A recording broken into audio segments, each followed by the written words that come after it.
شروع اللہ کا نام لے کر جو بڑا مہربان نہایت رحم والا ہے۔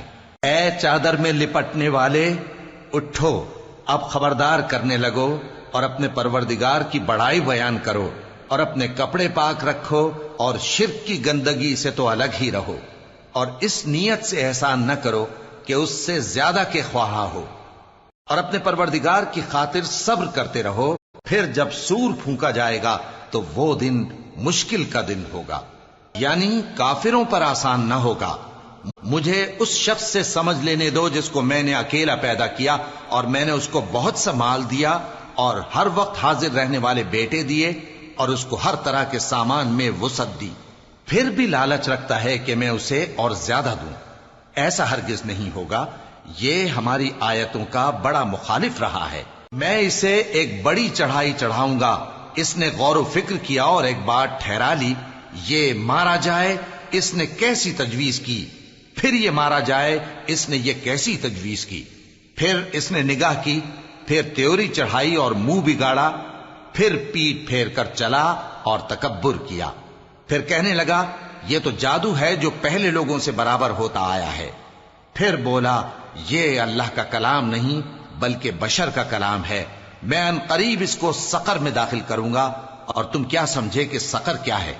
وہ ایسی آگ ہے کہ نہ باقی رکھے گی اور نہ چھوڑے گی، اور بدن کو جھلس کر سیاہ کر دے گی۔ اس پر 19 داروغہ ہیں، اور ہم نے دوزخ کے داروغہ فرشتے ہی بنائے ہیں، اور ان کا شمار کافروں کی آزمائش کے لیے مقرر کیا ہے، اس لیے کہ اہل کتاب یقین کریں اور مومنوں کا ایمان اور زیادہ ہو، اور اہل کتاب اور مومن شک نہ لائیں، اور اس لیے کہ جن لوگوں کے دلوں میں نفاق کا روگ ہے اور جو کافر ہیں کہیں کہ اس مثال کے بیان کرنے سے اللہ کا مقصود کیا ہے۔ اسی طرح اللہ جس کو چاہتا ہے گمراہ رہنے دیتا ہے اور جس کو چاہتا ہے ہدایت دیتا ہے، اور تمہارے پروردگار کے لشکروں کو اس کے سوا کوئی نہیں جانتا، اور یہ قرآن تو بنی آدم کے لیے نصیحت ہے۔ ہاں ہاں، قسم ہے چاند کی اور رات کی جب رخصت ہونے لگے اور صبح کی جب روشن ہو جائے، کہ وہ آگ ایک بہت بڑی آفت ہے، انسان کے لیے ڈر کی چیز، یعنی اس شخص کے لیے جو تم میں سے آگے بڑھنا چاہے یا پیچھے رہنا چاہے۔ ہر شخص اپنے کرتوتوں کے باعث گرفتار ہوگا، مگر داہنی طرف والے نیک لوگ جنتوں میں ہوں گے اور پوچھتے ہوں گے، یعنی آگ میں جلنے والے گناہگاروں سے، کہ تم دوزخ میں کیوں پڑے؟